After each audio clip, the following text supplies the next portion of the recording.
প্রথম প্রথম রাজকুমারী রাজকুমারকে দেখে ফিরিয়ে নিত মুখটি যে তার রাজকুমারের থেকে।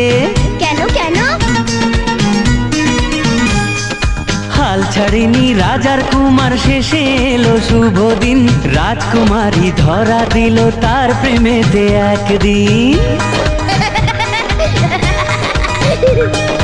ভালোবেসে গল্পে গানে করতো তারা মজা, কিন্তু তাদের ভালোবাসার বাঁধা স্বয়ং রাজা। তাহলে তো রাজকুমারের ভীষণ বিপদ। জানো, অন্য দেশের রাজকুমারের সঙ্গে মেয়ের বিয়ে ঠিক করেছেন রাজা মশাই, নিজেই সেথায় গিয়ে ও সেই কথাটি জেনে রাজার কুমার ভেবে মরে কেমন করে থাকবে সে একা।